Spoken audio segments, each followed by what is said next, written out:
The Loma Prieta earthquake, that was 1989.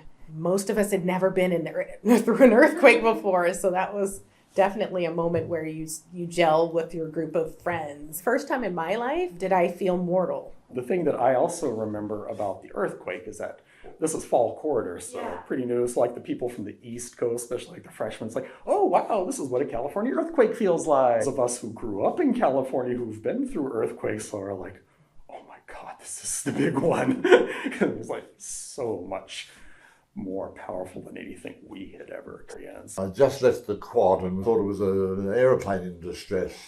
It was a very low roaring noise, and then I started to see the walls of the quad shake, and the road, and looking down the road toward Palm Drive, the road started to buckle up and down, so I just stood in the middle of the road until it ended. People were so scared about sleeping indoors after the earthquake, like maybe scared of aftershocks and things like that, that they would sleep out on the grass or pitch tents. Many people had been displaced from their dorms. We had over 1,000 students out of their houses on those first few nights all over campus because they couldn't go back in their residence. And at the end of the day, a good number of houses were taken offline for the rest of the year. I was watching a women's soccer game, and you could see the ground shake. It knocked me to my knees.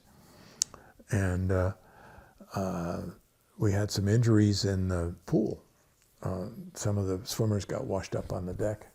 The 50-meter pool had a tsunami from the earthquake, and they had quite an experience. I felt another jolt, and then I saw the trees start shaking violently, and the light overhanging in the middle of the street started shaking violently. I said, whoa, this is a strong wind.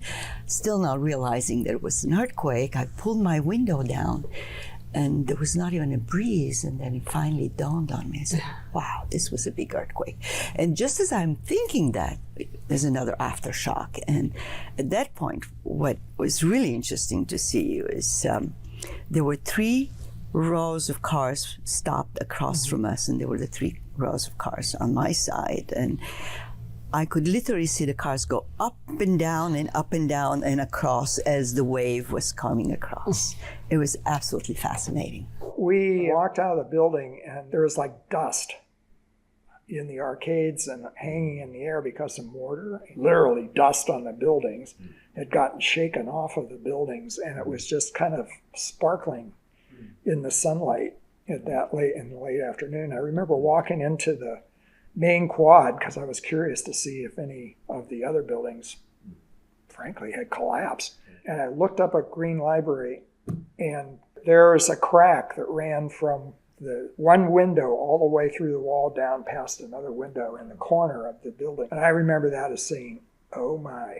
Structural engineers we worked with, they basically told me a few more seconds, they never would be specific how many was few, that Green Library and Museum would have been down. There had been a small concert going on at the chapel at the same time, and those people managed to get out before a huge bunch of the mosaics and the ceilings crashed down and crashed right through the pews, would have killed those people.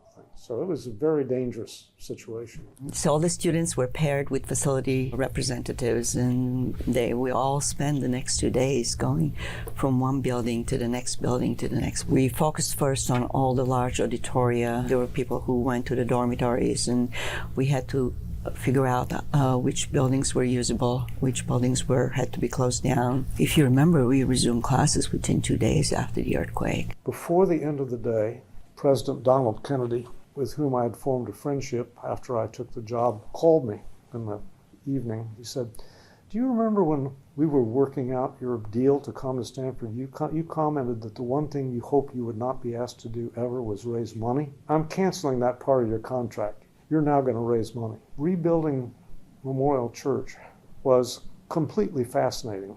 I had to work closely with everyone who came to do the reconstruction work. I got to know all kinds of people for whom the chapel had been important in their lives when they were students here. This was going on alongside all the other major repairs that were taking place. So Stanford was in recovery mode during that period. It was really important to get it up and running in either equal condition or superior condition to before the earthquake.